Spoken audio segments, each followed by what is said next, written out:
Humna Islamic کڈ T V. قصے انبیاء۔ سمندر بند ہو چکا تھا، لہریں شانت تھیں اور رات کی ہوا ٹھنڈی تھی۔ بنی اسرائیل دوسری کنارے پر کھڑے دیکھ رہے تھے کہ کیسے اللہ نے سب سے بڑے ظالم کو ہمیشہ کے لیے مٹا دیا۔ لیکن کہانی یہیں ختم نہیں ہوتی۔ موسیٰ علیہ السلام نے اپنی قوم کو آگے بڑھنے کا حکم دیا، مگر اسی وقت اللہ کی طرف سے ایک نورانی آواز آئی، اے موسیٰ، ہم فرعون کی لاش کو آج بچائیں گے تاکہ وہ آنے والی دنیاؤں کے لیے ایک نشانی بن جائے۔ اور یوں لہروں نے فرعون کے شریر کو کنارے کی طرف دھکا دینا شروع کر دیا۔ اس کا بھاری شریر، پھلتے ہوئے کپڑے، ٹوٹا ہوا تاج اور چہرے پر ڈوبنے کی لکیریں، سب کچھ لہروں کے ساتھ دھیرے دھیرے کنارے پر آ گیا۔ بنی اسرائیل نے پہلی بار اس کو اس حالت میں دیکھا۔ وہ فرعون جو خود کو رب کہتا تھا، آج ایک بے جان جسم بن چکا تھا۔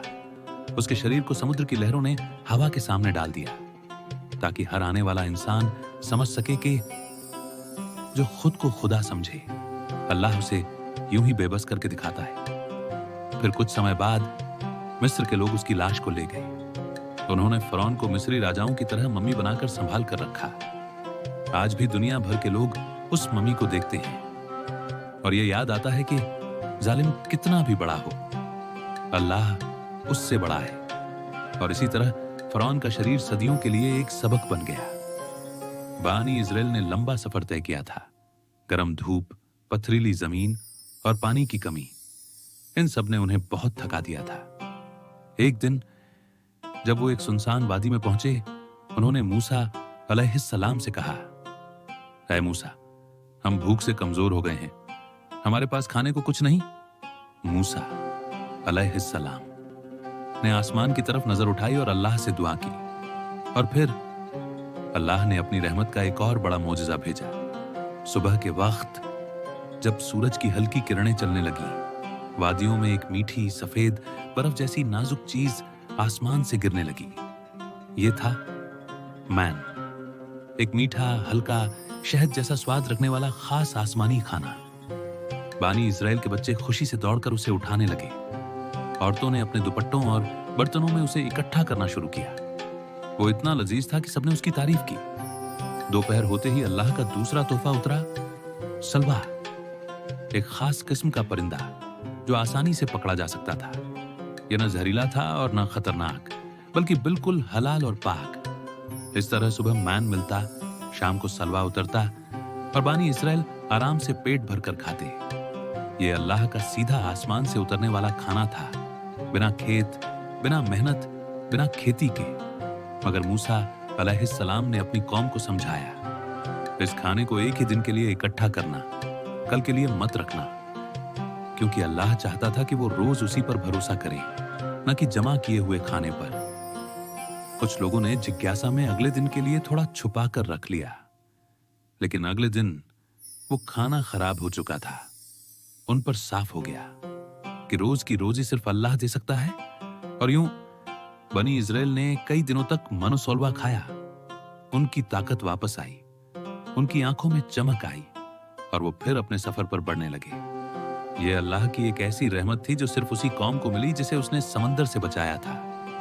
کئی دنوں تک اللہ کی رحمت من و سلوا بنی اسرائیل کو ملتی رہی، نہ کھیت کی ضرورت، نہ محنت کی، نہ بھوک کا ڈر۔ لیکن کچھ وقت بعد ان کے دلوں میں شکر کے بجائے شکایتیں بڑھنے لگیں۔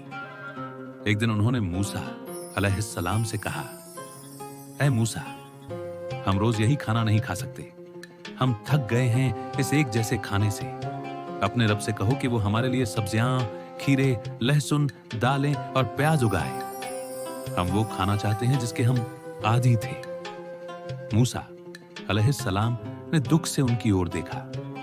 انہوں نے کہا، کیا تم بہتر آسمانی کھانے کو چھوڑ کر سستے دنیا کے کھانے کو مانگتے ہو؟ یہ من و سلوا اللہ کی خاص نازل کی ہوئی نعمت ہے۔ مگر بانی اسرائیل اپنی ضد پر اڑے رہے۔ ان کے دل شکر کے بجائے دنیاوی چاہتوں سے بھر گئے تھے، اور یہی ان کی بڑی کمزوری تھی۔ جب اللہ نے سب سے اونچا کھانا دیا، انہوں نے زمین کے سستے کھانے کو ترجیح دی۔ ان کی یہ ضد अल्लाह के नजदीक नापसंद थी। मूसा अल्लाह के नजदीक नापसंद थी। मूसा अलैहिस्सलाम ने उनके लिए दुआ की, मगर उनके रोए हुए लहजे से साफ था कि वो अपनी कौम के रवैये से बहुत दुखी हैं, क्योंकि जिस कौम को अल्लाह ने समंदर चीर कर बचाया, उसी कौम में अब भी सब्र, शुक्र और बात मानने की कमी थी। और यही उनकी कहानी में अगले बड़े इम्तिहान का दरवाजा खोलने वाला था। बानी इसराइल की शिकायतें बढ़ती रहीं और उनकी जिद भी। अल्लाह की इतनी नेमतें देखने के बावजूद उनके दिल अब भी पूरी तरह नहीं झुके थे। एक दिन अल्लाह ने मूसा अलैहिस्सलाम को पहाड़ तूर पर बुलाया ताकि उन्हें अपनी किताब तौरात और राहनुमाई दी जाए। मूसा अलैहिस्सलाम 40 रातों तक तूर पर रहे और नीचे बनी इसराइल बेकरार होते गए। जब मूसा अलैहिस्सलाम वापस लौटे तो वो अपने साथ अल्लाह की किताब और कानून लेकर आए। उन्होंने अपनी कौम से कहा, ये अल्लाह की किताब है, इसकी बातों पर चलो और उसके हुक्म मानो।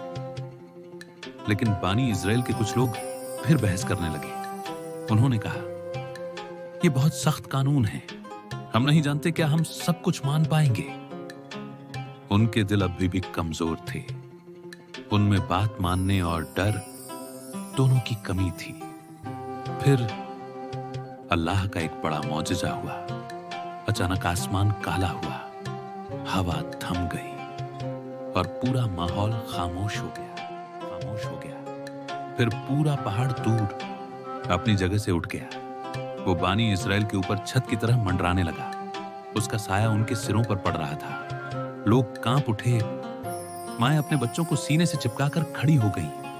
मर्दों के हाथ कांपने लगे। एक आवाज गूंजी, वो किताब और हुक्म जो मूसा तुम्हें सुना रहा है, उसे पकड़ो और मजबूती से मानो। अगर तुमने ना माना तो ये पहाड़ तुम पर गिरा दिया जाएगा। बानी इस्राएल के दिलों में डर उतर गया। उन्होंने कहा, हम सुनते हैं और मानते हैं। मगर अल्लाह को पता था उनके दिल पूरी तरह ईमानदार नहीं थे। फिर भी उसने उन्हें मोहलत दी ताकि वो सही राह चुन सके। यही था पहाड़ उठाए जाने का मौजज़ा, एक साफ निशानी कि अल्लाह का हुक्म मजाक नहीं होता। पहाड़ तूर का साया अब भी उनके दिलों में बसा हुआ था। एक ऐसा मौजज़ा जिसने बनी इस्राएल को डराया भी और झंझोर भी दिया। लेकिन इंसान का दिल बहुत जल्दी बदल जाता है। कई दिनों तक बनी इस्राएल ने अल्लाह के कानून की इज्जत की। वो अपनी गलतियों से डरे रहे। उनके दिलों में फिर से ईमान की हल्की चमक आने लगी। मूसा अलैहिस्सलाम अपनी कौम को लेकर अगले सफर पर बढ़ गए। उन्होंने उन्हें अल्लाह की राह दिखाते हुए कहा, अब हमें उस जमीन की तरफ जाना है जो अल्लाह ने तुम्हारे लिए लिखी है। लेकिन जैसे जैसे सफर आगे बढ़ता गया, बनी इस्राएल के अंदर पुरानी कमजोरियां फिर जागने लगी। कुछ लोग रास्ते में मूर्तियों को देखते एक दूसरे से फुसफुसाने लगे। उन्होंने मूसा अलैहिस्सलाम से कहा, ऐ मूसा, इन लोगों के भी तो देवता हैं। हमारे लिए भी कोई ऐसा खास देवता बना दो जिसकी हम इबादत कर सकें। मूसा अलैहिस्सलाम का दिल ये सुनकर कांप उठा। उन्होंने गुस्से और दुख से कहा, अफसोस है तुम पर। अल्लाह ने तुम्हें समुद्र चीर कर बचाया, मन्ना और सलवा दिया, पहाड़ जो तुम्हारे ऊपर उठाया, और तुम कहते हो कि किसी और की इबादत करें। लेकिन उनकी कौम फिर भी अपनी बात पर अड्डी रही। उनके दिलों में अब भी अल्लाह की नाजिल की हुई रहमत का पूरा यकीन पैदा नहीं हुआ था। यही थी उनकी असली कमजोरी, नेमतें मिलते ही शुक्र भूल जाना, मौजज़े देखकर भी सबक न लेना। मूसा अलैहिस्सलाम जानते थे कि इस कौम को अभी बहुत लंबा सफर तय करना है। एक ऐसा सफर जिसमें उन्हें सब्र भी सीखना होगा, ईमान भी, और अल्लाह के कानून की सच्ची पहचान भी। और यहीं से उनकी जिंदगी का अगला बड़ा इम्तिहान शुरू हुआ। वो इम्तिहान जिसमें उनकी कौम एक बार फिर फिसलने वाली थी। बनी इस्राएल अभी अभी अल्लाह के मौजज़े देख कर आए थे। समुद्र का चीरना, फिरौन का डूबना, मन्नो सलवा का उतरना और पहाड़ का सिर पर मंडराना। लेकिन दिल अगर कमजोर हो तो सच्चाई देखकर भी नहीं टिकता। एक दिन मूसा अलैहिस्सलाम अल्लाह के हुक्म से दोबारा तूर पहाड़ की तरफ गए ताकि अपनी कौम के लिए और रहनुमाई ले सके। उन्होंने जाते हुए अपने भाई हारून अलैहिस्सलाम से कहा, मेरी गैरहाजिरी कौम की देखभाल करना, उन्हें सीधा रखना। लेकिन मूसा अलैहिस्सलाम के जाते ही बनी इजराइल के अंदर फिर पुरानी आदतें जागने लगी। उनमें से एक आदमी सामरीस ने एक चाल चली। उसने लोगों से कहा, तुम्हारे पास जो सोना है उसे मेरे पास जमा कर दो। कुछ ही समय में औरतों के गहने, सिक्के और सोने की चीजें उसके पास जमा हो गईं। फिर उसने एक बड्ढा बर्तन गर्म किया, सोना पिघलाया और उसे एक सोने का बछड़ा बना दिया। लेकिन बात यहीं खत्म नहीं हुई। सामरी ने उसमें एक ऐसी जगह छोड़ी जहां से हवा गुजरते ही एक अजीब सी आवाज निकलती, जैसे किसी जानवर की आवाज हो। बनी इजराइल ये सुनकर चौंक गए। फिर सामरी ने कहा, यही तुम्हारा खास देवता है, यही असली खुदा है। उनके दिल पहले से ही कमजोर थे। दिल में चाहते थीं कामयाबी की जल्दी और दुनिया की चीजें। बस खुदा की महक और नूर उनके दिलों से दूर था। नतीजा ये हुआ, बनी इजराइल के बहुत से लोग उस सोने के बछड़े की पूजा करने लगे। कुछ उसके सामने झुकते, कुछ उसके पास चढ़ावा रखते, कुछ तालियां बजाते और कहते, यही हमारा देवता है। हारून अलैहिस्सलाम ने उन्हें रोकने की बहुत कोशिश की। उन्होंने समझाया, डरो अल्लाह से, ये सिर्फ सोना है, तुम्हारा बनाया हुआ। लेकिन कौम ने उनकी एक न सुनी। कुछ तो उल्टा हारून अलैहिस्सलाम से झगड़ने लगे। उनका ईमान फिर से डगमगा चुका था।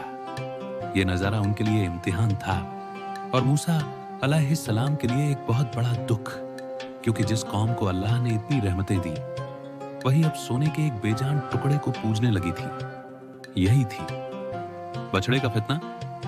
बनी इजराइल की सबसे बड़ी गलतियों में से एक थी। और अब मूसा अलैहिस्सलाम वापस लौटने वाले थे और देखने वाले थे अपनी कौम की सबसे बड़ी तबाही। 40 रातें पूरी हो चुकी थीं। मूसा अलैहिस्सलाम अल्लाह की किताब लेकर तूर पहाड़ से नीचे उतर रहे थे। उनके दिल में खुशी भी थी और उम्मीद भी कि उनकी कौम अब तक सुधार गई होगी। अल्लाह का कानून उनके लिए राह दिखाएगा। लेकिन जैसे ही वो कौम के करीब पहुंचे, उन्होंने दूर से एक अजीब सा नजारा देखा। लोग इकट्ठे होकर एक सोने के बछड़े के चारों तरफ चिल्ला रहे थे, ताली बजा रहे थे। कुछ उसके सामने झुक रहे थे, कुछ उसके लिए गहने चढ़ा रहे थे। वो आवाज जो हवा से निकल रही थी, उन लोगों को और भी गुमराह कर रही थी। मूसा अलैहिस्सलाम ये देखकर गुस्से से कांप उठी। कौम डर के मारे खामोश हो गई। मूसा अलैहिस्सलाम तुरंत अपने भाई हारून अलैहिस्सलाम की तरफ बढ़े। उन्होंने कहा, ऐ हारून, जब तुमने इन्हें बहकते देखा, जीरो तो इन्हें रोका क्यों नहीं? क्यों इनको गुमराह होने दिया? हारून अलैहिस्सलाम डर और दुख में बोले, ऐ मेरे भाई, मैंने इन्हें बहुत समझाया, लेकिन ये मेरी बात मानते ही नहीं थे। मुझे डर था कि ये आपस में लड़ पड़ेंगे और कौम फूट जाएगी। मूसा अलैहिस्सलाम ये सुनकर शांत हुए, लेकिन उनके दिल में गहरा दर्द था। उन्होंने कौम की तरफ मुड़कर कहा, तुमने अपनी इतनी बड़ी नेमतें भूलकर ये कैसी गलती की? अल्लाह ने तुम्हें बचाया, समंदर को चीर कर राह दी, मन्ना वो सलवा दिया, पहाड़ उठाकर अपनी ताकत दिखाई। कौम डर के ताकत दिखाई और तुम सोने के एक बेजान टुकड़े को खुदा बना बैठे। बनी इजराइल शर्म और डर से सर झुकाए खड़े थे। कुछ रो रहे थे, कुछ कांप रहे थे, कुछ अपने हाथों को पकड़े बैठे थे, जैसे वो समझ गए हों कि उनकी गलती बहुत बड़ी थी। मूसा ऐसर ने कहा, जिसने भी इस बछड़े को पूजा है, उसने बहुत बड़ा गुनाह किया है। अब तुम सब सच्चे दिल से तौबा करो। कौम के ऊपर भारी खामोशी छा गई। उनकी आंखों में पछतावा था, डर था और यह एहसास था कि उन्होंने अपने नबी को बहुत दुख पहुंचाया। यह था बनी इजराइल का सबसे बड़ा इम्तिहान और अगला फैसला अल्लाह की तरफ से अब उतरने वाला था। सोने के बछड़े की पूजा अल्लाह के नजदीक बहुत बड़ा गुनाह था। यह गुनाह सिर्फ गलती नहीं, घोर नाफरमानी थी। अब अल्लाह का फैसला उतरना था।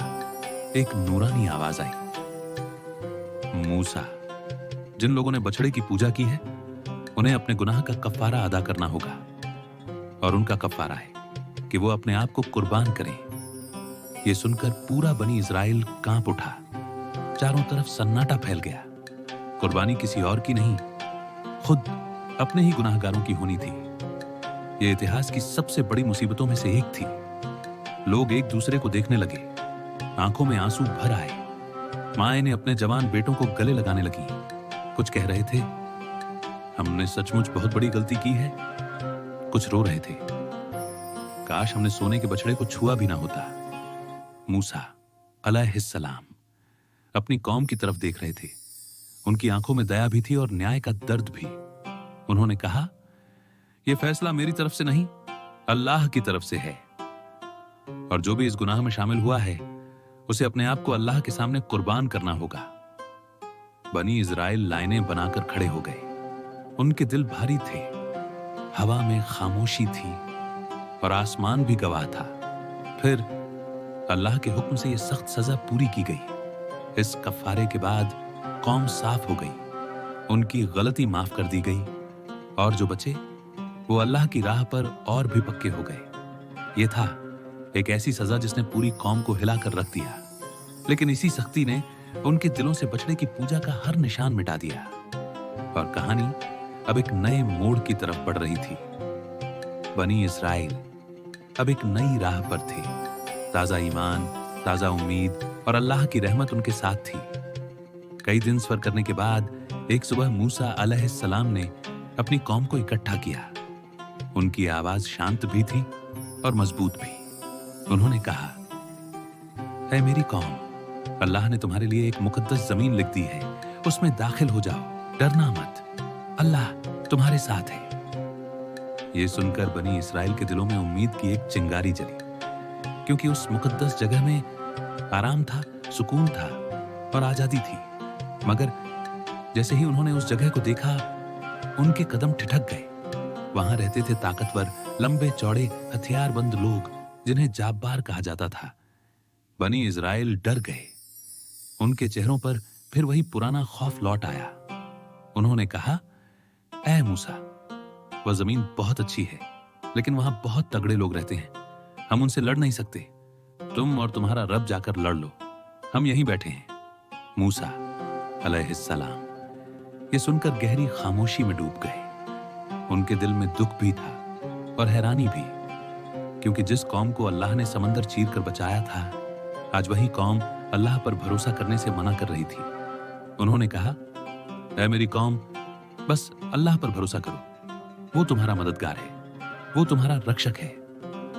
मगर उनके दिल फिर कमजोर पड़ गए। कुछ लोग बोले, नहीं मूसा, हम उस जमीन में कदम नहीं रखेंगे। और यूं एक बार फिर उनकी कमजोरी उनके लिए एक नया इम्तिहान बन गई। मूसा अलैहिस्सलाम आसमान की तरफ चकित होकर देखने लगे, क्योंकि अब अगले फैसले का इंतजार सिर्फ अल्लाह ही कर सकता था, और वही होगा जो अल्लाह चाहेगा। इस्राएल के इनकार के बाद धरती पर खामोशी छा गई। मूसा अलैहिस्सलाम आसमान की तरफ देखने लगे। उनकी आंखों में दर्द भी था और उम्मीद भी। उन्होंने कहा, ऐ मेरे रब, मैंने अपनी पूरी कोशिश की, मगर मेरी कौम फिर भी तेरी राह पकड़ नहीं पा रही। उसी वक्त आसमान से एक नूरानी आवाज आई, ऐ मूसा, अब इस कौम का फैसला सुन लो। हवा भारी हो गई। बनी इस्राएल एक दूसरे को देखने लगे। फिर अल्लाह का हुक्म उतरा, ये लोग पाक जमीन में दाखिल नहीं होंगे, और अब 40 साल ये लोग बयाबान में भटकेंगे। ये सुनकर पूरी कौम कांप उठी। कुछ रोने लगे, कुछ जमीन पर बैठ गए, और कुछ आसमान की तरफ देखकर बोले, हमने क्या कर दिया? ये तो बहुत बड़ी सजा है। मूसा अलैहिस्सलाम चुप रहे। उनके दिल में अपनी कौम के लिए दर्द था, मगर अल्लाह के फैसले के आगे सर झुकाना ही पड़ता है। और यूं वो कौम जिसे समंदर चीर कर बचाया गया था, अब खुद अपनी गलती की वजह से 40 साल रेगिस्तान में भटकने वाली थी। 40 साल बयाबान में भटकने का फैसला बनी इस्राएल के लिए बहुत भारी था, मगर अब अल्लाह का हुक्म था। अगले ही दिन मूसा अलैहिस्सलाम अपनी कौम को लेकर रेत के समुद्र जैसे लंबे चौड़े जंगल की तरफ निकल पड़े। गर्म हवा चेहरों पर लगती थी, रातें ठंडी और खामोश होती थी, और दिन लंबे थकाने वाले। बनी इस्राएल का कोई ठिकाना नहीं था। जहां सुबह डेरा लगाते, शाम होते ही फिर आगे बढ़ जाते। कभी वो रास्ता भूल जाते, कभी वो एक ही जगह कई बार पहुंच जाते, जैसे जमीन ही उनको घुमा रही हो। कुछ बच्चों ने अपनी मां से पूछा, हम बार बार यहीं क्यों आ रहे हैं? माएं थके हुए दिल से कहती, बेटा, ये हमारे 100 अपने कर्मों का फल है। मूसा अलैहिस्सलाम अपनी कौम को हौसला बंधाते रहते। वो कहते, ये सजा नहीं, ये सीख है। अल्लाह चाहता है कि तुम्हारे दिलों से कमजोरी और नाफरमानी पूरी तरह निकल जाए। कभी कभी बनी इस्राएल पूछते, क्या हम कभी पाक जमीन तक पहुंचेंगे? मूसा अलैहिस्सलाम आसमान की तरफ देखते और मुस्कुराकर कहते, जब अल्लाह चाहेगा रास्ता खुद खुल जाएगा। और यूं साल बीतते गए। कौम थकती रही, चलती रही और फिर खड़ी होती रही। उन पर अल्लाह की रहमत भी रहती, कभी बादलों का साया, कभी पानी का मोजज़ा, कभी सुरक्षा, मगर रहना यही था। यही भटकना अल्लाह का हुक्म था। बनी इस्राएल समझने लगे थे कि जब दिल में कमजोरी और नाफरमानी बस जाती है तो इंसान सबसे आसान रास्ते को भी खुद ही मुश्किल बना लेता है। यही थी उनकी लंबी इम्तिहान की शुरुआत।